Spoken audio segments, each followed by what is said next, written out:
Good evening my dear learners. जो मैंने OTT exam दवापाई जाउचंते सेमानक पई ए भिडियोटा बहुत गुरुत्वपूर्ण अटे। एथिरे थिबा प्रत्येकटी क्वेश्चन एग्जाम पई बहुत इम्पोर्टेंट। आ प्रत्येक क्वेश्चन को भित्ति करी आमे आउ केतेटा क्वेश्चन भी डिस्कशन करिवा। तेणु एटा निहाती हेल्पफुल रहिबो जो मैंने ओटीटी एग्जाम दवापाई जाउचंती। तेणु आउ डेरी न करी आमे हमर क्लास टी को आगे नवा। फर्स्ट क्वेश्चन होची growth is a dash process. वृद्धि एक क्यों प्रक्रिया एटा गुणात्मक ना परिमाणात्मक ना बोथ ए एंड बी ना हमर एटा social qualitative quantitative both A and B ना हमर सोशल। तो आमे जानी वृद्धिटा हूँ आमर कौन एटा गोटे परिमाणात्मक जोड़ा को आम परिमाप करमी शरीर ओजन वृद्धि हवा उच्चता वृद्धि हवा एगुड़ा सब हूँ आमर कौन एटा हूँ आमर वृद्धि। तेणु केवल यही क्वेश्चनटा जे पढ़ो सेमती किसी माने ना तेणु से एमती भी बुले दे पारे जे शरीर ओजन आ उच्चता वृद्धि उच्चतार जो आमर माप हुए बा परिमाप हुए एटा कहा उपरे तो एटा हूँ एटा मध्य कहा संपर्कित एटा वृद्धि संपर्कित तो सेटा ही पारिबो। आउ कौन ना आमर एटा हूँ केवल कौन क्वांटिटेटिव आ गुणात्मक हूँ कोटा विकास हूँ आमर कौन ना गुणात्मक। तो यही क्षेत्र में जदि पचरा था कि आमर विकास हूँ माने डेभलपमेंटा कौ प्रोसेस सेटा होता आमर कौन ना यहाँ होता क्वालिटेटिव भी आ क्वांटिटेटिव माने बोथ होता। जदि ये विकास पचरा होता डेभलपमेंटा कि प्रोसेस ना यहाँ हूँ आमर कौन बोथ क्वालिटेटिव एंड क्वांटिटेटिव एटा भी मन रखिए। आमर ता सहित जड़े व्यक्तिर वृद्धि आ विकास को जो आमर कौन नियंत्रण करें किए व्यक्तिर वृद्धि आ विकास को प्रभावित करता किए ना तार वंशानुगुण आउ परिवेश तार भी प्रभाव रही है। तेणु एगुड़ा बहुत इंपोर्टेंट। एबे नेक्स्ट क्वेश्चन देखिए यही क्वेश्चन आंसर आमर होगा कौन क्वांटिटेटिव। नेक्स्ट क्वेश्चन हूँ the first agency of socialization for a child is. शिशुर सामाजिकीकरण प्रथम माध्यम किए तो आम देखिए जो छुआटी जन्म निए परिवार ही जन्म निए से सी बड़ हुए। तेणुक प्रथम जदि तार सामाजिकीकरण को किए प्रभाव पकेब सी हूँ तार परिवार परिवार पर सी तार पड़ोशी तार प्रभाव पकाती तापर किए तापर सी स्कूल को जाए स्कूल तापर जाकि सोशल मीडिया बा आमर गणमाध्यम। तेणु ये जेहतु आमर फास्ट पचारि फास्ट एजेंसी होमर किए ना फैमिली यही मु पचारि आमर फास्ट तेणुक फैमिली होगा। जदि सेकेंडरी पचारा आपण मैंने से अनुसार आंसर देवे। नेक्स्ट क्वेश्चन देखिए। नेक्स्ट क्वेश्चन अच्छी जे शिक्षादान सामग्री चयन करिबा बेले शिक्षक केउंटी प्रति सबुठारु अधिक गुरुत्व देवा उचित। What should a teacher prioritise while selecting TLM. तो टीएलएम रो फुल फॉर्म भी मन रखिथिबे जे टीचिंग लर्निंग मटेरियल। आउ आमर ये भी बेले बेले क्वेश्चन आसे आ गोटे कथा हूँ कौन ना टीएलएम रो जो सब स्वरूप नाला टीएलएमटा केमिति हवा दरकार सेटा कौन ना नूतनत्व थिबा दरकार अभिनव हवा दरकार जे स्वल्प मूल्यर होइथिबा आवश्यक आ सेगुड़िक सब कौन ना सहजरे उपलब्ध हो पड़ो सहजरे व्यवहार करी होउथिबो जेमिति व्यवहार कला बेले पिला मानकर कौन असुविधा न हुए ता प्रति ध्यान देवा। तो एगुड़िक भी टिके देखी देथिबे सेगुड़ी भी पढ़ी पारिबो जे टीएलएम रो कौन सबू। आईठी आमर कौन दिखाई ना शिक्षादान सामग्री चयन करने बेले शिक्षक केउंटी प्रति सबुठारु अधिक गुरुत्व देवा उचित। सामग्रीर मूल्य सामग्रीर उज्ज्वल रंग सामग्रीर उपलब्धता ना शिक्षण सी आमर कौन जदि शिक्षण सामग्रीर वैशिष्ट्य देखी जे तार कौन सब रहा ना सी से रंगीन होगी सुंदर देखे जा आवश्यक।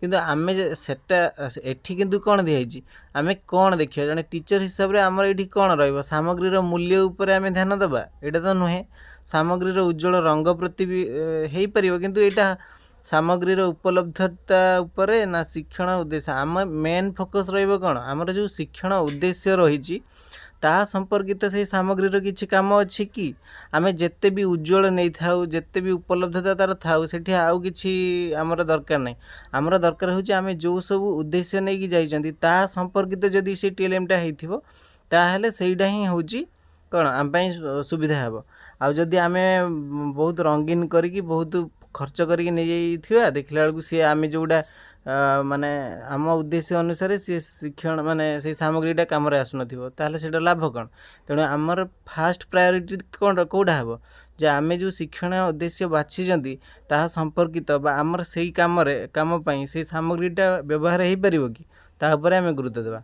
एबे नेक्स्ट क्वेश्चन देखिबा validity of a test means एक परीक्षण वैधतार अर्थ कौन एठी मुझे कहबी दीटा आमर बहुत गुरुत्वपूर्ण गोटे हूँ भैलिडिटी आ गोटे हूँ रिलायबिलिटी बार बार क्वेश्चन रे माने प्रीवियस ईयर क्वेश्चन उठेबे तो ये तो देखा पाइबे तो ये कौन अच्छी ना रिलायबिलिटी आ भैलिडिटी रिलायबिलिटी हूँ कौन आ भैलिडिटी कौन देख रिलायबिलिटी हूँ आम गोटे परीक्षा कले से आमर 20-30टा पिला अच्छा तो से परीक्षा कलापर से जो मार्क रखिले पुणी आम 4 दिन 5 दिन कि आउ किस दिन छाड़ी आम पुणी एग्जामटा कले से जो परीक्षा करवा से जो 20 जन पिला जी मार्क रखी पुणी थे से मार्क रखिए ना ताठू कौटी 2 मार्क 3 मार्क एपट सेपट हो पारे जदि सेमिति है ताहले ठीक अच्छे किंतु जदि बहुत पिला से आमर बहुत कम मार्क रखिले बा रिजल्ट बहुत खराब करदे ताहले आमर से कौन reliability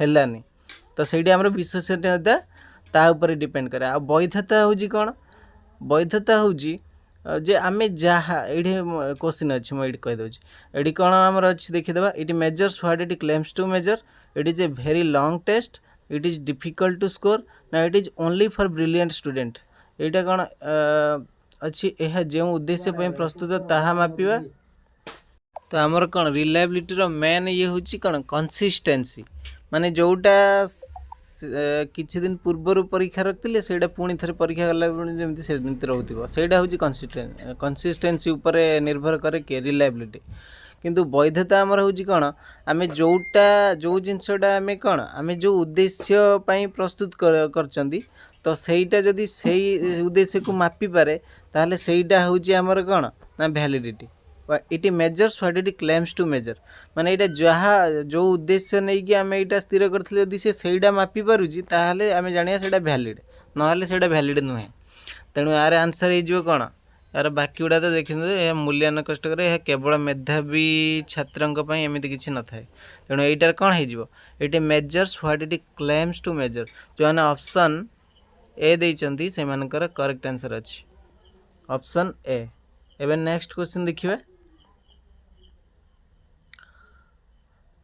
question number 5 Which tool is used to identify the learning gaps of a student छात्रर शिक्षण रे थिबा दुर्बलता बा अभाव को जानिबा पई केउ पद्धति व्यवहार करा जाए आमर हाँ मूल्यांकन भी से भाया क्वेश्चन आसे जे आमर आसीपारे कौन प्लेसमेंट हो गला आउ कौन आसपारे ना आमर डायग्नोस्टिक भी आसीपारे आउ आमर सबमेटिव भी आसे तेणु आम ये सबू कनसेप्ट गुड़ा ठीक रे जानी आमको सुविधा हे प्लेसमेंट हूँ कौन ना गोटे धरा जिते बड़े आपण मैंने आमर सिटी कोर्स को आसिले आपण मानकर से लक्ष्य कौन थिला जे आम डीएलईडी पाठ्यक्रम विषय तो से जो प्लेसमेंट इभालुएसन हुए से कौन ना जड़े शिक्षार्थी बा जड़े शिक्षार्थी कौन तार जो सी जो पाठ्यक्रम पढ़ाई जीव ता पूर्वर से पढ़ा पूर्वर से जो पाठ्यक्रम विषय तार जो पूर्व ज्ञानटा अच्छी सेटा हूँ आमर कौन प्लेसमेंट इभालुएसन बा गोटे श्रेणी आरंभ पूर्वर जो आमर करा जाए परीक्षाटा सेटा हूँ आमर प्लेसमेंट टेस्ट आउ आमर कौन ना डायग्नोस्टिक टेस्ट हूँ से टेस्ट जोड़ा कौन जे जड़े छात्र बा कहीं कौन करुच्ची ना गोटे भूल को बारंबार से करुच्ची तो बारंबार से भूल जो करुच्ची से भूल से कहीं करुच्ची ता पछर कारण कौन तो से जो भूल पछर कारण को खोजाटा ही हूँ डायग्नोस्टिक टेस्ट आम से डायग्नोस्टिक टेस्ट ही करती आउ आमर रहा कौन ना ଆଉ ଗୋଟେ ହେଉଛି ଫର୍ମେଟିଭ୍ ଆଉ ସବମେଟିଭ୍। ଇଏ ବି ବାରମ୍ବାର ଏକ୍ଜାମ୍ରେ ଆସେ। ଫର୍ମେଟିଭ୍ ଆଉ ସବମେଟିଭ୍। ଫର୍ମେଟିଭ୍ ଆମେ ସବୁବେଳେ କରନ୍ତି, ଆମର ଯେମିତି ଯେଉଁ କଣ୍ଟିନ୍ୟୁଅସ୍ କମ୍ପ୍ରେହେନ୍ସିଭ୍ ଇଭାଲୁଏସନ୍ ଯେଉଁ ସିସିର ଫୁଲ୍ ଫର୍ମ ବି ମନେ ରଖନ୍ତୁ, କଣ୍ଟିନ୍ୟୁଅସ୍ କମ୍ପ୍ରେହେନ୍ସିଭ୍ ଇଭାଲୁଏସନ୍। ଆଉ କ'ଣ ନା ସେଇଟା ଯେଉଁ ଫର୍ମେଟିଭ୍ ଇଭାଲୁଏସନ୍ ତା ଦ୍ୱାରା ହେଇଥାଏ। ଆଉ ଆମର କ'ଣ ନା ଡାଇଗ୍ନୋଷ୍ଟିକ୍ ଇଭାଲୁଏସନ୍ର ମୁଖ୍ୟ ହେଲା କ'ଣ ଯେ ଶିକ୍ଷଣରେ ଥିବା ଦୁର୍ବଳତା ବା ଅଭାବକୁ ଜାଣିବା ପାଇଁ ଯେଉଁ ପଦ୍ଧତି ବ୍ୟବହାର କରାଯାଏ ସେଇଟା ହେଉଛି ଆମର କ'ଣ ଡାଇଗ୍ନୋଷ୍ଟିକ୍ ଟେଷ୍ଟ। ଆଉ ସବମେଟିଭ୍ ଯେଉଁଟା ଆମର କ'ଣ ଯେଉଁଟା ବର୍ଷ ଶେଷରେ କରାଯାଏ, ଆମର ସବମେଟିଭ୍ ଆସେସମେଣ୍ଟ କ'ଣ ସେଠି ଆମର ବର୍ଷ ଶେଷରେ ଯେଉଁ ପରୀକ୍ଷା କରାଯାଏ ବା ଗୋଟିଏ କୋର୍ସ ସରିଲା ପରେ ଯେଉଁ ପରୀକ୍ଷା କରାଯାଏ ବା ଗୋଟିଏ ପିରିୟଡ଼ ଶେଷରେ ବି କହିପାରିବେ ଯେଉଁଟା ଲାଷ୍ଟରେ କରାଯାଏ ସେଇଟା ହେଉଛି ଆମର କ'ଣ ନା ସବମେଟିଭ୍ ଆସେସମେଣ୍ଟ। ସେଇ ସବମେଟିଭ୍ ଆସେସମେଣ୍ଟର ଲକ୍ଷ୍ୟ କ'ଣ ଥାଏ? ସାର୍ଟିଫିକେଟ୍ ପ୍ରଦାନ କରିବା, ଗ୍ରେଡ୍ ଦେବା, ଏସବୁ ହେଉଛି ଆମର ସବମେଟିଭ୍ ରିଲେଟେଡ଼୍। ତେଣୁ ଏଗୁଡ଼ିକ ମନେ ରଖିଥିବେ। ଆଉ ଆମର ଡାଇଗ୍ନୋଷ୍ଟିକ୍ ଟେଷ୍ଟ ତ କୁହାହେଲା। ତେଣୁ ଏଇଠି ଆମର ବି ଆନ୍ସର୍ କ'ଣ ହେଇଯିବ? ଛାତ୍ରର ଯେଉଁ ଶିକ୍ଷଣରେ ଥିବା ଦୁର୍ବଳତା ଆମେ କେଉଁଥିରେ ଜାଣନ୍ତି ନା ଏଇଟା ହେଇଯିବ ଡାଇଗ୍ନୋଷ୍ଟିକ୍ ଟେଷ୍ଟ। ଏବେ ନେକ୍ସଟ କ୍ୱେଶ୍ଚିନ୍ ଯିବା। ଏଠି ଅଛି the term relatively permanent in the definition of learning excludes. ଶିକ୍ଷଣ ସାଙ୍ଗରେ ଆପେକ୍ଷିକ ସ୍ଥାୟୀ। ଦେଖନ୍ତୁ ଶିକ୍ଷଣ ହେଉଛି କ'ଣ ଆମ ବିହେଭିଅର ଯେଉଁ ବ୍ୟବହାରର ସ୍ଥାୟୀ ପରିବର୍ତ୍ତନ ଯେଉଁଟା ସେଇଟା ହେଉଛି ଶିକ୍ଷଣ। କିନ୍ତୁ ସିଏ କହୁଛି ଆପେକ୍ଷିକ ସ୍ଥାୟୀ ଶବ୍ଦରେ କାହାକୁ ବାଦ୍ ଦିଏ। ଦେଖନ୍ତୁ ଯଦି ଜଣେ ଶିକ୍ଷାର୍ଥୀ କ'ଣ କରୁଛି ନା ସିଏ ଅଭ୍ୟାସ କରି ଗୋଟେ ଜିନିଷ ଜାଣିନି, ସିଏ ଅଭ୍ୟାସ କରିକି ଶିଖୁଛି, ସେଇଟା ଆମର ଶିକ୍ଷଣ କୁହାଯିବ। ଆଉ ସେଇଟା ସେଥିପାଇଁ ତ କୁହାଯାଏ ପରମାନେଣ୍ଟ ଚେଞ୍ଜ ଇନ୍ ବିହେଭିଅର ବା ମୋଡ଼ିଫିକେସନ୍ ଅଫ୍ ବିହେଭିଅର, ଏସବୁ ହେଉଛି ଲର୍ଣ୍ଣିଂ ବା ଶିକ୍ଷଣ। ଆଉ କ'ଣ ନା ଆମର ବିହେଭିଅର ଆଉ ଆମର ଶିକ୍ଷା ଦ୍ୱାରା ହେଉଥିବା ପରିବର୍ତ୍ତନ ବି ଆମେ ହେଇପାରିବା। କିନ୍ତୁ ଆମର ଥକାପଣ ଯୋଗୁଁ ଆମର ଶିକ୍ଷଣ ହୁଏ କି? ଥକାପଣ ଯୋଗୁଁ ଯେଉଁ ବ୍ୟବହାରରେ ଆମେ ଯେଉଁ ପରିବର୍ତ୍ତନ ଆସିବ ବା ରୋଗର ଯୋଗୁଁ ଆମର ଯେଉଁ ପରିବର୍ତ୍ତନ ଆସେ ସେଇଟା କ'ଣ ଶିକ୍ଷଣ ପାଇଁ ହୁଏ? ତେଣୁ ଏଇଠି ଆମର କ'ଣ ହେଇଯିବ relatively permanent in the definition ଏକ୍ସକ୍ଲୁଡ୍ କାହାକୁ ଏଇଟା ହେବ ନା ଥକାପଣ ଯୋଗୁଁ ଯେଉଁ ବ୍ୟବହାରର ପରିବର୍ତ୍ତନ ହୁଏ ସେ ସେଇଟାକୁ ହିଁ ଏକ୍ସକ୍ଲୁଡ୍ କରେ। ଏଇଟା ହେଇଯିବ କରେକ୍ଟ ଆନ୍ସର୍। ଯେଉଁମାନେ ଅପସନ୍ ସି ବାଛିଛନ୍ତି ଏକଦମ୍ କରେକ୍ଟ ଆନ୍ସର୍ ଅଛି। ଏବେ ନେକ୍ସଟ କ୍ୱେଶ୍ଚିନ୍ ଦେଖିବା। କ୍ୱେଶ୍ଚିନ୍ ଅଛି who is the primary proponent of radical constructivism. ମୌଳିକ ସଂଗଠନବାଦର ମୁଖ୍ୟ ପ୍ରବର୍ତ୍ତକ କିଏ? ଏଇଠି ସମସ୍ତଙ୍କ କଥା ଟିକେ ଟିକେ କହିଦେଉଛି। ଜିନ୍ ପିଆଜେଟ୍ ହେଉଛନ୍ତି ଆମର କଗ୍ନିଟିଭ୍ ଡେଭଲପମେଣ୍ଟର। ଆଉ ଆମର ଏଇ ଯେଉଁ ଲିଭ୍ ଭାଇଗୋଟ୍ସ୍କି ଇଏ ତ ହେଉଛନ୍ତି ଆମର କ'ଣ ସୋସିଆଲ କନଷ୍ଟ୍ରକ୍ଟିଭିଷ୍ଟ ଯେଉଁ ଆମର ଅଛି ବା ସୋସିଆଲ କନଷ୍ଟ୍ରକ୍ଟିଭିଜମ୍ ବା ସାମାଜିକ ସଂଗଠନବାଦ, ତାର ପ୍ରବକ୍ତା ହେଉଛନ୍ତି କିଏ? ଆମର ଭାଇଗୋଟ୍ସ୍କି। ତାପରେ ଆମର ଆସିଲା କ'ଣ ନା ଏଇଟା ହେଉଛି ଭନ୍ ଗ୍ଲାସରଫେଲ୍ଡ ହେଇଯିବ। ମୌଳିକ ସଂଗଠନବାଦର ମୁଖ୍ୟ ପ୍ରବକ୍ତା ହେଉଛନ୍ତି କିଏ? ଭନ୍ ଗ୍ଲାସରଫେଲ୍ଡ। ଆଉ ଯେଉଁ ଆମର ସ୍କିନର ହେଉଛନ୍ତି କ'ଣ ସ୍କିନରଙ୍କ ବି କ୍ୱେଶ୍ଚିନ୍ ଆସେ ଆମର ଅପାରେଣ୍ଟ କଣ୍ଡିସନିଂ ହେଇଗଲା, ଆଉ ଆମର କମ୍ପ୍ୟୁଟର ଏଡେଡ୍ ଲର୍ଣ୍ଣିଂ ହେଇଗଲା, ଆଉ ଆମର ଯେଉଁ କ'ଣ ରିଏନଫୋର୍ସମେଣ୍ଟ ହେଇଗଲା, ଏସବୁ ହେଉଛି ବିଏଫ୍ ସ୍କିନରଙ୍କ ରିଲେଟେଡ୍। କିନ୍ତୁ ଆମର ଏଇ କ୍ୱେଶ୍ଚିନ୍ ଯେଉଁ ମୌଳିକ ସଂଗଠନବାଦର ମୁଖ୍ୟ ପ୍ରବର୍ତ୍ତକ କିଏ, ଏଇଠି ଆନ୍ସର୍ ହେଇଯିବ ଆମର ଭନ୍ ଗ୍ଲାସରଫେଲ୍ଡ। ତ ଆନ୍ସର୍ ସି ଯେଉଁମାନେ ଦେଇଛନ୍ତି ଏକଦମ୍ ଠିକ୍ ଆନ୍ସର୍। ନେକ୍ସଟ କ୍ୱେଶ୍ଚିନ୍ ଦେଖିବା। କ୍ୱେଶ୍ଚିନ୍ ଅଛି according to Thorndike which law states that learning is the strengthened when accompanied by a pleasant feeling। ଥର୍ନଡାଇକ୍ଙ୍କ ଅନୁଯାୟୀ କେଉଁ ନିୟମ କହେ ଯେ ଶିକ୍ଷଣ ସନ୍ତୋଷଜନକ ହେଲେ ଏହା ଦୃଢ଼ ହୁଏ? ଏଇଠି ଆମର ତାଙ୍କର ଯେଉଁ ନିୟମ ସବୁ ଅଛି ଏଇଠି କ'ଣ ନା ମୁଁ କହିଦେଉଛି ଲ ଅଫ୍ ଅଭ୍ୟାସ ନିୟମ, ପ୍ରସ୍ତୁତି ନିୟମ ଆଉ ଫଳାଫଳି ନିୟମ। ଏଇଠି ବି ପ୍ରାୟ ଟାଇମ୍ରେ କ୍ୱେଶ୍ଚିନ୍ ଆସେ ହିଟ୍ ପ୍ରସ୍ତୁତି ନିୟମର ହେଉଛି ମାନେ ଯେତେବେଳେ ଗୋଟେ ଶିଶୁ ଶାରୀରିକ ସ୍ତରରେ ଆଉ ମାନସିକ ସ୍ତରରେ ପ୍ରସ୍ତୁତି ଥିବ ସେତେବେଳେ ଯଦି ଆମେ ଶିକ୍ଷାଟା ଦେବା ସେଇଟା ଫଳପ୍ରଦ ହେବ। ଯଦି ତା ଦେହ ଭଲ ନଥିବ, ତାର କିଛି ରୋଗ ହେଇଥିବ, ସେଇ ଟାଇମ୍ରେ ତାର ତ ଇଚ୍ଛା ହେବନି ପଢ଼ିବା ପାଇଁ, ତ ସେଇଟା ହେଉଛି ଆମର ପ୍ରସ୍ତୁତି ନିୟମ। ଅଭ୍ୟାସ ନିୟମ ହେଉଛି ଯେ ଗୋଟେ ଜିନିଷ ଆମେ ଶିଖିଲେ ସେଇଟାକୁ ତ ଆମେ ଶିଖିବା ପରେ ଆମେ ଯଦି ବହୁତ ଦିନ ଧରି ତାକୁ ଅଭ୍ୟାସ ନ କରନ୍ତି, ମନେ ନ ପକାନ୍ତି, ତାହେଲେ ଆମେ ସେଇଟା ଭୁଲି ଯାଆନ୍ତି। ତ ସେଇଟା ହେଉଛି ଆମର କ'ଣ ଯେ ଅଭ୍ୟାସ କରିବା ଦ୍ୱାରା ସେଇଟା ଯେଉଁ ଆମେ ପଢ଼ିଥିଲେ ତାପରେ ବହୁତ ଦିନ ଧରିକି ଯଦି ତା ଭିତରେ ତାर କିଛି ସମ୍पर्क न रहे धीरे धीरे सेटा दुर्बल हो आम भूली जावा से अभ्यास नियम हूँ कौन ना ସେଇଟା ହେଉଛି ଅଭ୍ୟାସ ନିୟମର ପ୍ରଭାବ। ଆଉ ପ୍ରସ୍ତୁତି ନିୟମ ହେଉଛି ଶାରୀରିକ ଆଉ ମାନସିକ ପ୍ରସ୍ତୁତି। ଯଦି ସେ ପ୍ରସ୍ତୁତ ଥିବ ତାହେଲେ ହେବ। ଆଉ ଫଳାଫଳ ନିୟମ ଏଠି ଆମର ଦେଇଥିଲା କ'ଣ ଯେ ସନ୍ତୋଷଜନକ। ହଁ, ଫଳାଫଳ ହେଉଛି କ'ଣ ଯେଉଁଟା ଯଦି ଗୋଟେ ଶିକ୍ଷା ଅର୍ଜନ କଲା ପରେ ବା ଶିକ୍ଷଣ ପରେ ଗୋଟେ ଖୁସି ଲାଗେ ତାହେଲେ ସିଏ କ'ଣ ନା ସେଇଟା ହେଉଛି ତାର ସବୁଦିନ ପାଇଁ ମନେ ରହିଯିବ। କିନ୍ତୁ ଯଦି ତାକୁ ଗୋଟେ ଜିନିଷ ବା କଲା ପରେ ତାକୁ ବହୁତ କଷ୍ଟ ହୁଏ ତାହେଲେ ସିଏ କ'ଣ କରେ ନା ସେଇଟାକୁ ସିଏ ଭୁଲିଯାଏ। ଆଉ ସିଏ ସେଥିରେ ତେଣୁ ଫଳାଫଳ ନିୟମ ଯଦି ଫଳାଫଳ ସନ୍ତୋଷଜନକ ହେବ ତାହେଲେ ଶିକ୍ଷଣଟା ଫଳପ୍ରଦ ହେବ ବା ସିଏ ବହୁତ ଦିନ ଧରି ବି ମନେ ରହିବ। କିନ୍ତୁ ଯଦି ସେଇଟା ଆମର କ'ଣ ଯଦି ତାକୁ ସେଇଟା ସନ୍ତୋଷଜନକ ନ ହେଇକି ତାକୁ ସେଇଟା ଭଲ ଲାଗେ ନା ବିରକ୍ତ ଲାଗେ ତାହେଲେ ସେଇଟା କ'ଣ ହେବ ସିଏ ତ ସେଇଟା ବେଶୀ ଦିନ ମନେ ବି ରହିବନି ସିଏ ସେଥିରୁ କିଛି ଶିଖିବନି ବି। ତେଣୁ ଏଇଟା ଆମର ଫଳାଫଳ ନିୟମ ହେଉଛି କ'ଣ ଯଦି ଶିକ୍ଷଣ ସନ୍ତୋଷଜନକ ହୁଏ ତାହେଲେ ସେ ଦୃଢ଼ ହୁଏ। ଏଇଟା ହେଉଛି ଆମର କ'ଣ ଲ ଅଫ୍ ଇଫେକ୍ଟ ବା ଫଳାଫଳ ନିୟମ ଏଇଟା ହେଇଯିବ। ଏବେ ନେକ୍ସଟ କ୍ୱେଶ୍ଚନ୍ ଦେଖିବା what is the primary role of a teacher in motivating students. ଛାତ୍ରମାନଙ୍କୁ ଅଭିପ୍ରେରିତ କରିବାରେ ଜଣେ ଶିକ୍ଷକଙ୍କ ମୁଖ୍ୟ ଭୂମିକା କ'ଣ?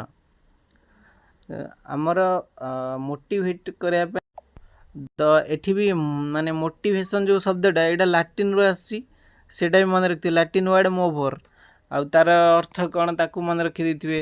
ଆଉ ଆମର ମୋଟିଭେସନ୍ କୋଶ୍ଚିନ୍ ଆସିପାରେ ଆଭ୍ୟନ୍ତରୀଣ ଅଭିପ୍ରେରଣା ହେଇଗଲା ବାହ୍ୟ ଅଭିପ୍ରେରଣା ହେଇଗଲା ଏଥିରୁ ବି କୋଶ୍ଚିନ୍ ଆସେ।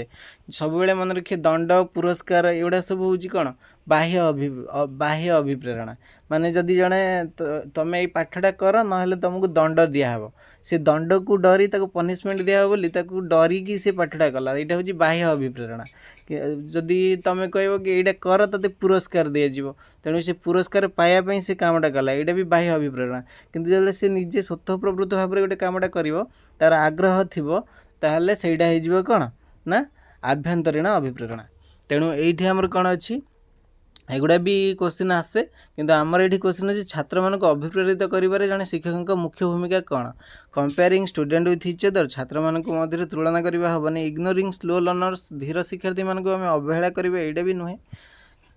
Creating A challenging but supportive environment ଏକ ଆହ୍ୱାନପୂର୍ଣ୍ଣ କିନ୍ତୁ ସହାୟକ ପରିବେଶ ସୃଷ୍ଟି କରିବା ନା ଗିଭିଂ ହେଭି ହୋମୱାର୍କ ତାଙ୍କୁ ହେଭି ହୋମୱାର୍କ କାହିଁକି ଦେବା ଏଇଟା ବି ହେବନି। ତେଣୁ ଏଇଠି କ'ଣ ହେଇଯିବ କରେକ୍ଟ ଆନ୍ସର୍ ଅପସନ୍ ସି ଯେଉଁମାନେ ବାଛିଛନ୍ତି ଏକଦମ କରେକ୍ଟ ଅଛି। କ୍ରିଏଟିଂ ଏ ଚ୍ୟାଲେଞ୍ଜିଂ ତାଙ୍କୁ ଆହ୍ୱାନପୂର୍ଣ୍ଣ ପରିବେଶ ଦେବା ଆଉ ସହାୟକ ପରିବେଶ ଦେବା ତାହେଲେ ସେଇଟା ସେମାନେ ଶିଖିବା ପାଇଁ କ'ଣ ଆଗ୍ରହ ପ୍ରକାଶ କରିବେ। ନେକ୍ସଟ କ୍ୱେଶ୍ଚନ୍ ଆହ୍ୱାନମୂଳକ ମାନେ ଏଇଠି କ'ଣ କହିଲେ ଯେଉଁଟା ସେ ଶିଖିନଥିବ ଯଦି ତ ପଞ୍ଚମ ପିଲାଙ୍କୁ ଯାଇ ଦେବ 1 2 ସଂଖ୍ୟା ଲେଖିବା ପାଇଁ ସେମାନେ ତ ଆଗରୁ ଜାଣିଛନ୍ତି ଏଇଟା କ'ଣ ତାଙ୍କୁ ଆଗ୍ରହ ଲାଗିବ କରିବା ପାଇଁ। ଯେଉଁଟା ସେ ଜାଣିନଥିବେ ସେଇଟା ଦେଲେ ସେମାନଙ୍କ ପାଇଁ ସେଇଟା ଚ୍ୟାଲେଞ୍ଜିଂ ହେବ। ଯେଉଁଟା ତାଙ୍କ ସାମର୍ଥ୍ୟ ଭିତରେ ବି ହେଇଥିବ ଆଉ ସେଇ ଅନୁସାରେ ଦେଲେ ସେମାନେ ସେଇଟାକୁ ହେବ ଚ୍ୟାଲେଞ୍ଜିଂ। ତ ଏଇଠି ଆନ୍ସର୍ ସି ହେଲା। ନେକ୍ସଟ କ୍ୱେଶ୍ଚନ୍ ଅଛି which of the following cycle represents the correct sequence of motivation ଅଭିପ୍ରେରଣାର ସଠିକ୍ ପର୍ଯ୍ୟାୟ କେଉଁଠି? ଆଚ୍ଛା ଅଭିପ୍ରେରଣାର ସଠିକ୍ ପର୍ଯ୍ୟାୟ ଦେଖନ୍ତୁ ଏଇଠି କ'ଣ ହେଇଯିବ ଡ୍ରାଇଭ୍ ନିଡ୍ ଇନସେଣ୍ଟିଭ୍ ନା ଡ୍ରାଇଭ୍ ଇନସେଣ୍ଟିଭ୍ ନିଡ୍ ନା ଇନସେଣ୍ଟିଭ୍ ନିଡ୍ ଡ୍ରାଇଭ୍ ନା ନିଡ୍ ଡ୍ରାଇଭ୍ ଇନସେଣ୍ଟିଭ୍ ଏଇଠି କ'ଣ ହେବ ତ ଫାଷ୍ଟ ହେଉଛି ଆମର ଆବଶ୍ୟକତା ହେଲା ନିଡ୍ ଆସିଯିବ ନିଡ୍ ଡ୍ରାଇଭ୍ ଇନସେଣ୍ଟିଭ୍ ହେଲା। ତ ଫାଷ୍ଟ ହେଇଯିବ ନିଡ୍ ଏଇଟା ହେଇଯିବ ଅପସନ୍ ଡି ଯେଉଁମାନେ ଦେଇଛନ୍ତି କରେକ୍ଟ ଆନ୍ସର୍ ଅଛି। ଯଦି ଜଣକୁ କ'ଣ ଜଣକୁ ଶୋଷ ଲାଗିଲେ ହିଁ ସେ ପିଇବା ପାଇଁ ଯିବ ତେଣୁ ପ୍ରଥମେ ଆବଶ୍ୟକତା ଦରକାର କ'ଣ ପାଇଁ ସେ ସେଠୁ ଯିବ ତେଣୁ need drive incentive. Next question ଦେଖିବା who was the first chairperson of the national council for women's education established in 1958 1958 ଏଇଟା ହେଉଛି ପ୍ରିଭିୟସ୍ ଇୟର୍ କ୍ୱେଶ୍ଚନ୍ ତେଣୁ ମୁଁ ଏଇଟା କେଉଁଠୁ ମନରୁ ଉଠେନି। ଫାଷ୍ଟ କ୍ୱେଶ୍ଚନ୍ ହେଉଛି 1958 ଏଇଠି ଯେଉଁ 1958 ମସିହାରେ ପ୍ରତିଷ୍ଠିତ ଜାତୀୟ ମହିଳା ଶିକ୍ଷା ପରିଷଦର ପ୍ରଥମ ଅଧ୍ୟକ୍ଷା କିଏ ଥିଲେ? ତ ଏଇଠି ଦେଇଛି ଆମର ସରୋଜିନୀ ନାଇଡୁ ନା ଦୁର୍ଗାବାଇ ଦେଶମୁଖ ନା ଇନ୍ଦିରା ଗାନ୍ଧୀ ନା ଆମର ନେକ୍ସଟ କ୍ୱେଶ୍ଚନ୍ ହେଉଛି କ'ଣ କସ୍ତୁରବା ଗାନ୍ଧୀ। ତ ଏଇଠି ଆମର କ୍ୱେଶ୍ଚନ୍ ଆନ୍ସର୍ ଏହାର ଆନ୍ସର୍ କ'ଣ ହେବ ଏଇଠି ଯେଉଁ ଦୁର୍ଗାବାଇ ଦେଶମୁଖ ହେଲା। 1958 ମସିହାରେ ଯେଉଁ ଜାତୀୟ ମହିଳା ଶିକ୍ଷା ପରିଷଦର ପ୍ରଥମ ଅଧ୍ୟକ୍ଷା କିଏ ଥିଲେ ନା ଦୁର୍ଗାବାଇ ଦେଶମୁଖ। ଯେଉଁମାନେ ଅପସନ୍ ବି ବାଛିଛନ୍ତି ସେମାନଙ୍କର କରେକ୍ଟ ଅଛି। ଏବେ ନେକ୍ସଟ କ୍ୱେଶ୍ଚନ୍ ଦେଖିବା नेक्स्ट क्वेश्चन अच्छी which of the following is an intrinsic motivator. अच्छा निम्नलिखित मध्य कौटे गोटे आभ्यंतरीण अभिप्रेरक आसीगला ए शिक्षकों प्रशंसा प्रशंसा पाइबापी कमटा हम माने से कौन हम प्रशंसा करुच मैंने से बाह्य अभिप्रेरक ये आभ्यंतरीण है पुरस्कार मुझे कही सारी पुरस्कार करुच मैंने यहाँ भी बाह्य अभिप्रेरक तुम इच्छा ना तुम खाली पुरस्कार पाइबापी कमटा करुच ये भी नुह इंटरेस्ट इन द सब्जेक्ट विषय प्रति आग्रह यहाँ होमर कौन ना इंट्रेंसिक एटा भितर आसे इंटरेस्टा कौन भितर आसे तेणु यहाँ हो कौन इंटरेस्ट बा आग्रह यहाँ होमर intrinsic motivation. Fear of punishment दंडर भय यहाँ कौन बाहर सी खाली दंड को डरिकी सी कामटा करुँच हम कि ये भी नुह तेणु ये आम करेक्ट आंसर हो इंटरेस्ट इन द सब्जेक्ट और विषय प्रति आग्रह। Next question According to Piaget, during which stage does a child develop reversibility of thought? Piaget मतरे केउ पर्यायर शिशुर चिंताधारा रे प्रत्यावर्तनशीलता विकसित हुए। पियाजेट थ्योरी रू भी बहुत क्वेश्चन आसे तो ये आम सबू स्टेज टिके मुझे कहीदे एठी भी ये क्वेश्चन भी अच्छी रिभर्सिबिलिटी एटा कौ स्टेज एटा भी कहबी तो ये आमर कौन ना फास्ट स्टेज कहीदे सेंसरी मोटर व संवेदिकार पर्याय आमर के हुए कौ कौ माने 0 रू यहाँ कौन 2 आमर यहाँ जो आमर प्री ऑपरेशनल स्टेज हूँ कौन 2 रू 7 वर्ष आईटा हूँ आमर 7 रू 11 आईटा हूँ आमर कौन 12 वर्ष।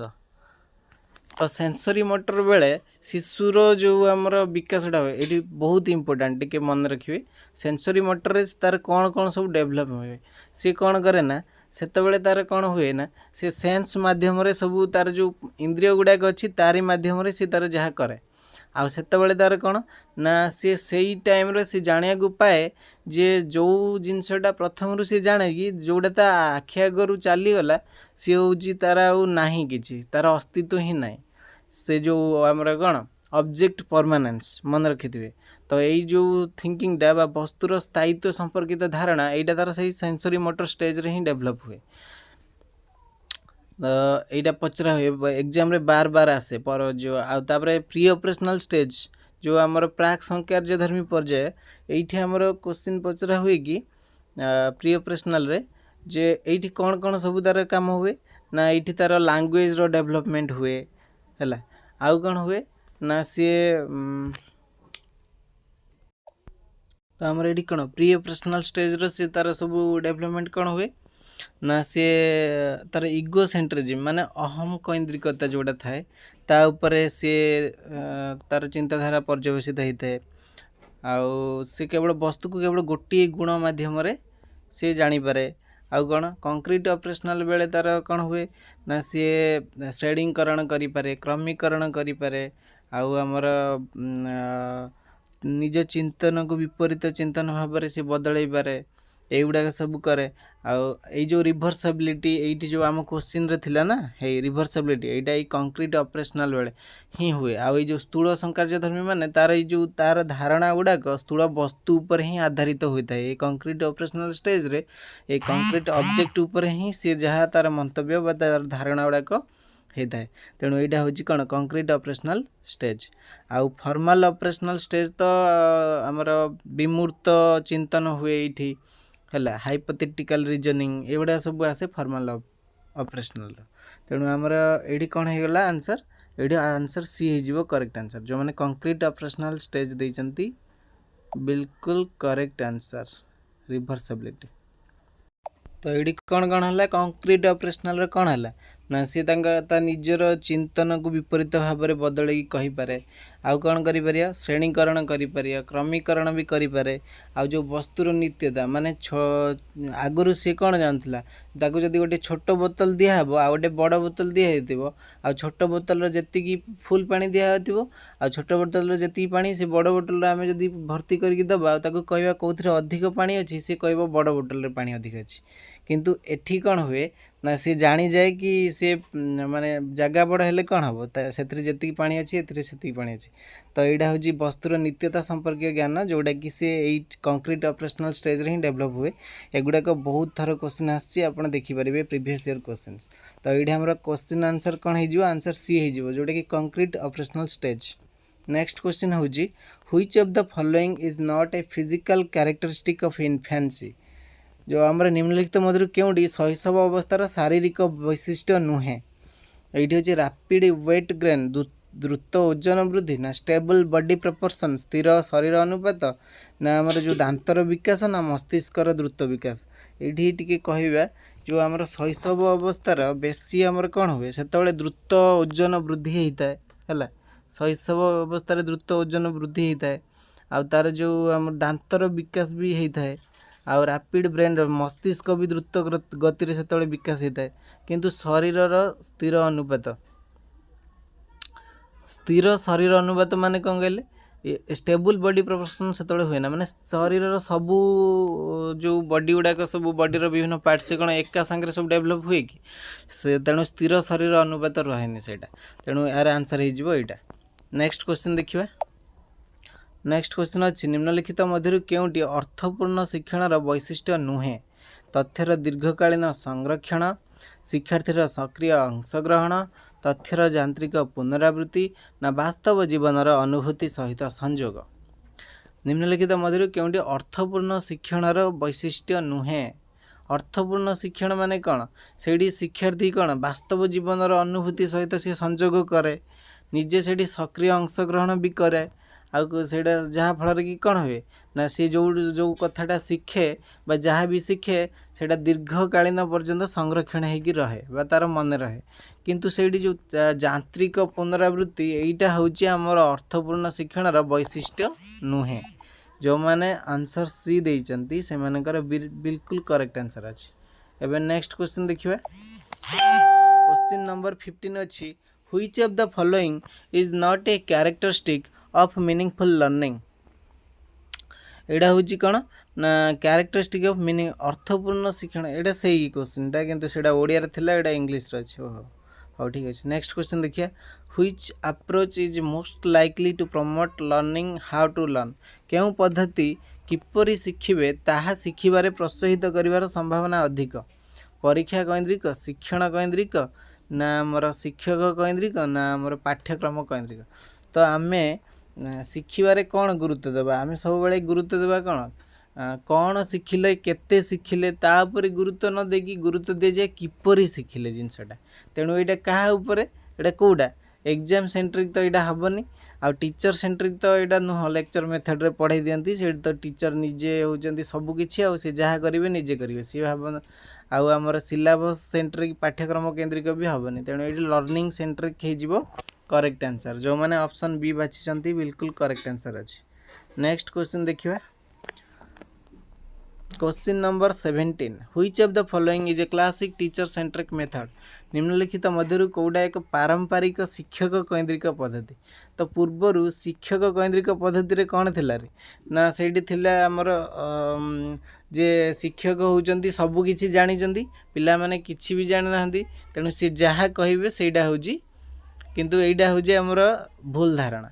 तेणु यहीटा जो निम्नलिखित मध्य कौटा गोटे पारंपरिक शिक्षक केन्द्रिक पद्धति प्रोजेक्ट मेथड रे कौन करे पिला माने निजे सब प्रकल्प करती दल हो बा व्यक्तिगत हो निजे प्रकल्प करिकी शिखे। ये कौन यहाँ हूँ आमर लर्नर सेंट्रिक यहाँ टीचर सेंट्रिक हैलानी आमर teacher centric कौटा Pachrai discovery method माने निजे आविष्कार कला माने तो यहाँ शिक्षार्थी केन्द्रिक हो ये भी हेनी। लेक्चर मेथड हो शिक्षक केन्द्रिक माने से जहाँ भी जानी थे से अध्यापना करदे बा निजे आउ से शिक्षार्थी किसी काम न थाए से माने निष्क्रिय श्रोता होता आ शिक्षक केवल से सक्रिय होता। तेणु यहाँ हूँ कौन यहाँ हूँ आमर आंसर रोल प्लेयर तो अभिनय कला से तो निजे से इनवल्व अच्छी। तेणु प्रोजेक्ट मेथड डिस्कवरी मेथड आ रोल प्ले ये सब हूँ लर्नर सेंट्रिक है। तेणु ये शिक्षक केन्द्रिक जेहेतु पचार आमर करेक्ट आंसर हो लेक्चर मेथड। लेक्चर मेथडटा हूँ पारंपरिक शिक्षक केन्द्रिक पद्धति जोटा कि क्लासिक टीचर सेंट्रिक मेथड। जो मैंने ऑप्शन सी देइचंती बिल्कुल करेक्ट आंसर। नेक्स्ट क्वेश्चन देखिए which of the following is a characteristic of A checklist. जो आमर चेकलिस्ट न थाए कि तार कौटा लक्षण तार it uses a scale of 1 to 5 आम स्केल यूज करती कौटी के रेटिंग स्केल रे एठी हुए ना यूज। तेणु यहाँ काट it is highly subjective and open to interpretation एटा भी हेनी it contains a list of predetermined item to be observed हाँ आमर यहीटा ही हम करेक्ट आंसर कहीं लास्ट अच्छी it is use only for summative यहाँ केवल समेटिव माने समाप्ति सूचक परीक्षा बेलू काम आसे यहाँ हेनी ये contains a list of predetermined items to be observed यहाँ हम माने पूर्वर आमर से लेखा ही जाए कि कौ कौ ये गुड़ा धर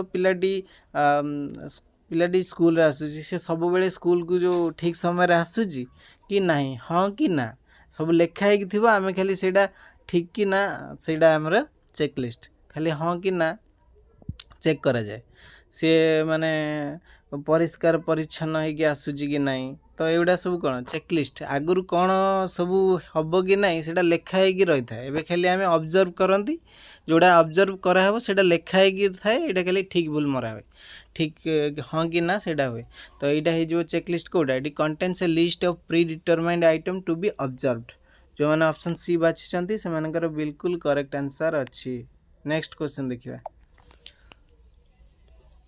Kasturba Gandhi Balika Vidyalaya scheme targets girls belonging to गोटे कथा मन रखिए कस्तूरबा गांधी बालिका विद्यालय 2000 केते केबे सेटा हेतिला 2004 रे तो यहाँ हूँ योजना मुख्यतः क्यों वर्गर बालिका उद्दिष्ट ओनली एसटी गर्ल ना अर्बन रिच गर्ल ना SC ST OBC and minorities ना जनरल कैटेगरी कौ पिलांपाई यहाँ होता एससी एसटी खाली कौन एसटी पिलांपाई होता खाली एसटी पिलांपाई तो यहाँ होता कि अर्बन आमर सहरी धनी बालिका मानी भी यहाँ होता कि साधारण वर्गर भी ना यहाँ है एससी एसटी ओबीसी और माइनॉरिटीज जो मैंने ऑप्शन सी बाछी बिल्कुल करेक्ट नेक्स्ट क्वेश्चन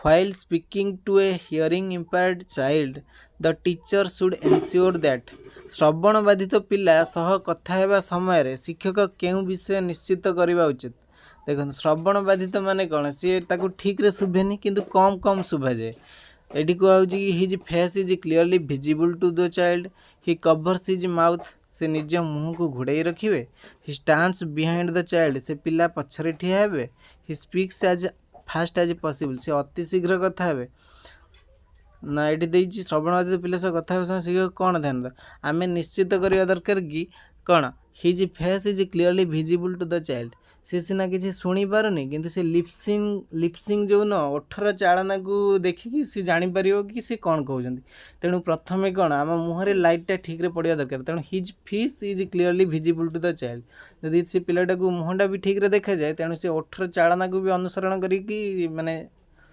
जापर कौन कह तेणु ऑप्शन ए हो करेक्ट आंसर एवं नेक्स्ट क्वेश्चन देखिए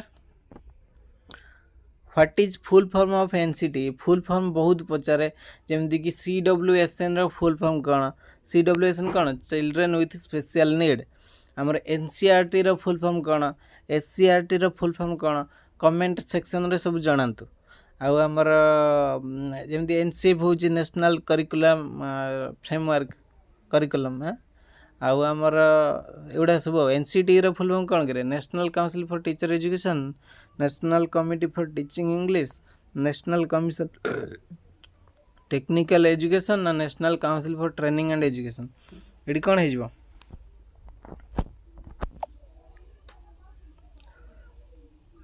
हो डाएट रे फुल फॉर्म कौन एगुड़ा सब मन रखी जाइए ये आमर NCT रो फुल फॉर्म हो कौन ना national council for teacher education next question देखिए which of the following is a barrier to creativity निम्नलिखित मध्य कोटा सृजनशीलतार एक बाधा ये कहूँ फ्लेक्सिबिलिटी ना मोटिवेशन सामाजिक नियम अंध अनुकरण आ कल्पना शक्ति देखो सी कहूँ बैरियर कोटा है फ्लेक्सिबिलिटी माने नमनीयता तो केबे बैरियर हुए ना सृजनशीलतार मोटिवेशन तो केबे भी हेनी आउ इमेजिनेशन कल्पना सी करिवो एथरे कौन अच्छे एथरे भी किसी बाधा देवनी आमर यहाँ सामाजिक नियम को अंध भाव अनुकरण कले आउ से तो जहाँ सब रूल अच्छी से मानिकी तार काम सब कला ताले एठी से क्रिएटिविटी कौन बाहर कला तेणु सामाजिक नियम अंध अनुकरण केबे ही होउजी आमर क्रिएटिविटी गोटे बाधा आसीजो हैला क्रिएटिविटी बाधा सृष्टि किए करे ना सामाजिक नियमर अंध अनुकरण। नेक्स्ट क्वेश्चन देखिए, शिक्षा अधिकार आईन आरटीई एक्ट 2009 अनुसार क्यों धारा सीसीई सह जड़ित जो कौन जे कंटिन्यूअस कॉम्प्रिहेंसिव इवैल्यूएशन सेटा जो आमर अच्छी तो which section of RTE act 2009 related to CC related बहुत क्वेश्चन आसे मुझे कह दूँ सीसी रो फुल फॉर्म कौन कमेंट बॉक्स रे जणातु आ सीसी रे जो आमर सामग्रिक आउटे अच्छी कौन निरंतर आ संव्यापक निरंतर कहले कौन बुझुच संव्यापक कहले कौन बुझुच निरंतर हूँ कौन ना वर्ष पूरा वर्ष रे माने बारंबार जो आमर कौन परीक्षा गुड़ाक कौन थरे हो जो आम छाड़ दिखती सेमती हुए ना निरंतर चली थाए जोटा सेटा हूँ निरंतर भाव में आम मूल्यांकन करवा सेटा हूँ निरंतर आ सामग्रिक कौन ना आम केवल करिकुलर एरिया स्कोलास्टिक प्लस को स्कोलास्टिक एरिया पर फोकस करवा माने कौन एकाडेमिक जमीक कि कौन पाठ सहित सह पाठ्यक्रम उपर गुरुत्व दिज्व आमर पाठर जमी विषय भित्तिक शिक्षा गुड़ाक आसो आमर स्कोलास्टिक एरिया रे आ को स्कोलास्टिक एरिया रे कौन आसो जमी मूल्यबोध गुड़ाक होगला आमर से गुड़ा सब कौन हो को स्कोलास्टिक तेणु एगुड़ा भी क्वेश्चन आसे जे को स्कोलास्टिक कौड़ाक स्कोलास्टिक कौड़ाक सी सी कहले कौन बुझुच तो यार फुल फॉर्म गुड़ाक सब भल भाव में मन रखिए। तो ये आमर कौन आसला ना which section of RTE act 2009 is related to ये आमर कौड़ा आसला ना धारा कौन हम धारा 29 हम सीसी हूँ धारा 29 रिलेटेड। नेक्स्ट क्वेश्चन देखिए, डायरेक्ट क्वेश्चन थिला आउ इठी आउटे मन रखिए शिक्षकों दायित्व और कर्तव्य संपर्कित कौ धारा दिखाई से धारा 24 आउ जो शारीरिक मानसिक जो आमर शिशु मानकर जो सेटा भी मन रखिदे सेटा भी इम्पोर्टाट आर्टिकलटा। नेक्स्ट क्वेश्चन हूँ गठनात्मक मूल्यांकन फलाफल किपरि व्यवहृत हुए देखिए पुरस्कार दवापाई आम गठनात्मक माने फॉर्मेटिव असेसमेंट क्वेश्चन आसीगला जे आम जो सेटा करती सेटार जो फलाफल आमको मिले सेटा कौन आम व्यवहार करती ताको पुरस्कार दवापाई ना पिला फेल करने ना शिक्षण त्रुटि सुधारिया ना बोर्ड परीक्षा आम कौन करती पुरस्कार दवापाई तो आम करती ना पिला फेल करने आम के परीक्षा करती सेमती भी नुह बोर्ड परीक्षा भी नुहे शिक्षण त्रुटि को सुधारिया जदि किसी भूल रही है शिक्षण शिक्षादान प्रक्रिया किसी जदि भूल थाए से आमको कौटी जना पड़े गठनात्मक मूल्यांकन बेले ही जना पड़ जाए तो सहीटा को आम सुधारिया गोटे सुजोग पाती तेणु यहाँ हम कौन कौन व्यवहार कराए ना शिक्षण त्रुटि सुधारिया। नेक्स्ट क्वेश्चन देखिए, क्वेश्चन अच्छी according to section 28 of RTE act a teacher is prohibited from RTE बा राइट टू एजुकेशन आरटीई रो फुल फॉर्म कौन राइट टू एजुकेशन ये जो धारा अच्छी धारा 28 अनुसार शिक्षकों को कौ कार्य करने को मना है अटेंडिंग स्कूल रेगुलरली से स्कूल को जीवेनि रेगुलर स्कूल को जीवेनि यहाँ केमती हम यहाँ तो हेनी टेकिंग प्राइवेट ट्यूशन ना पार्टिसिपेटिंग पार्टिसिपेटिंग इन इलेक्शन ना कंप्लीटिंग द करिकुलम धारा 28 अनुसार से कौन करेंगे सी तो करिकुलम तो सी कंप्लीट करने को बाध्य से कंप्लीट करेंगे भी पार्टिसिपेशन इन इलेक्शन भी से नुहे एगुड़ा सब किसी नुहे attending school taking private tuition attending school regularly सी तो यहाँ कौन सी तो विद्यालय को प्रतिदिन जीवे क्लास भी ठीक रे करेंगे आउ जहाँ सब अच्छी कार्यक्रम करेंगे कि टेकिंग प्राइवेट ट्यूशन हेनी यहाँ ही हम आर्टिकल 28 रे यहाँ लिखाई जैसे जो मैंने गवर्नमेंट टीचर से प्राइवेट ट्यूशन नहीं पारे ना तो यहाँ हो आर्टिकल 28 अनुसार। नेक्स्ट क्वेश्चन देखिए, dysgraphia is a learning disability associated with dysgraphia कौ प्रकार शिक्षण अक्षमता ये अच्छी रीडिंग डिफिकल्टी ना रिटिंग जो राइटिंग डिफिकल्टी ना मैथमेटिकल ना आमर बिहेवियरल ये मुझे केवल यहीटा कहूँ बोली यहीटा परीक्षा आसमती किसी ना या रिलेटेड सबकि देखापी पड़े डिस्ग्राफिया हूँ आमर कौन यहाँ हूँ आमर कौटा आमर ग्राफ अच्छी मान तो राइटिंग रिलेटेड आसीज ना तेणु यहाँ हूँ राइटिंग डिफिकल्टी आउ आमर मैथमेटिकल डिफिकल्टी कौटा आसीज ना डिस्काल्कुलिया है डिस्काल्कुलिया हूँ ये क्वेश्चन आंसर तो ये नुह ना मैथमेटिकल हूँ कौन डिफिकल्टी हूँ आमर डिस्काल्कुलिया आउ आमर रीडिंग डिफिकल्टी डिसलेक्सिया आउ आमर जो मोटर रिलेटेड जोटा थाए सेटा कौन हम सेटा आपण मैंने कमेंट बॉक्स रे जनातु। नेक्स्ट क्वेश्चन देखिए। A child who is gifted has an IQ of जड़े प्रतिभावान शिशुर IQ केते बिलो 70 ना 90 रु 110 ना 140 रु अधिक ना 80 रु 90। प्रतिभावान शिशु माने तार कौन होइतिबो 140 रु एबव होइतिबो और कौन। एबे नेक्स्ट देखिए। According to NCF 2005 examination should be made मोर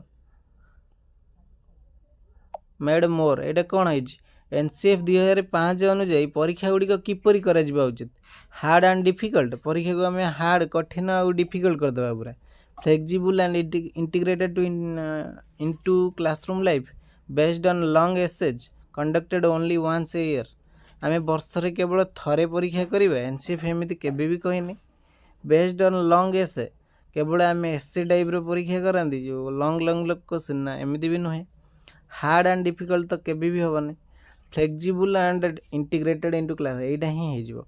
आउ हाँ NCF रो जो मार्गदर्शी नीति से गुड़ा सब इम्पोर्टाट से सब गुड़ा मन रखिए जमीदी कि आमर कौन जे शिक्षा को आम पाठ्यपुस्तक भितर सीमित न रखिकी प्रथम है घोषा पद्धति मुक्त रखा शिक्षा को शिक्षण को घोषा पद्धति मुक्त रखा आउ कौन ना तार जो विद्यालय बाहर जीवन सह ज्ञान को जोड़वा आउ तार गणतांत्रिक मूल्यबोध गुड़िकर जो विकास कराहब आईटा जो आमर परीक्षा जो होची सेटा को कौन तार क्लासरूम इंटीग्रेटेड क्लासरूम लाइफ माने ताकू समन्वित करके चलिया आमर श्रेणीगृह सहित समन्वित करके चलियो जो परीक्षाटा हम तो युवा सब मन रखिए। नेक्स्ट क्वेश्चन देखिए। Which of the following is not an essential element of ABL ABL माने ये एक्टिविटी बेस्ड लर्निंग शिक्षण कार्य भित्तिक जो निम्नलिखित मध्यरु केउंटी शिक्षण कार्य एक उपादान नुहे शिक्षण कार्य उपादान गुड़ा सब कौड़ा थिला देछि एक्टिव पार्टिसिपेशन आनंददायक चैलेंजिंग आउटा देछि साइलेंट रीडिंग देखो जो शिक्षण कार्य उपादान न थाए कि ये सक्रिय अंशग्रहण तो थाए आमर आनंददायक भी परिवेश हवा दरकार चैलेंजिंग भी हवा दरकार किंतु साइलेंट रीडिंग हेनी ये तार कौन कौन थिला सब एक्टिव पार्टिसिपेशन हम जयफुल एनवायरनमेंट हम आह्वानमूलक भी हम आउटा है उद्देश्यपूर्ण बा उद्देश्य भित्तिक हवा दरकार एगुड़ा हूँ शिक्षण कार्यर उपादान किंतु ये साइलेंट रीडिंग तो शिक्षण कार्यर उपादान नाला।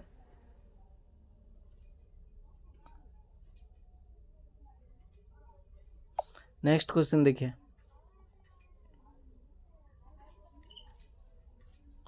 इन an MCQ the incorrect option are called बहु विकल्प प्रश्न रे भूल उत्तर गुड़ी को कौन कह जाए बहु विकल्प एटा लास्ट क्वेश्चन रे हो बहु विकल्प प्रश्न रे भूल उत्तर गुड़ा जोड़ा से कौन कह सेटा हूँ आम विभ्रांतकारी जोड़ा को आमको विभ्रांत कर दियंती कौन डिस्ट्रैक्टर सब है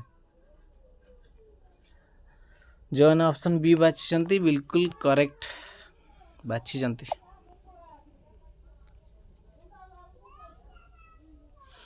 तो आज यहाँ आमर लास्ट क्वेश्चन थिला जदि वीडियोटी हेल्पफुल होता है ताले लाइक करदे आउ सांग मानक सहित शेयर करदे आउ जेकोसी भी वीडियो आम चैनल अपलोड हुए सर्वप्रथम जदि देखापी चाहूँगी ताहले आम चैनल को सब्सक्राइब करदे। धन्यवाद।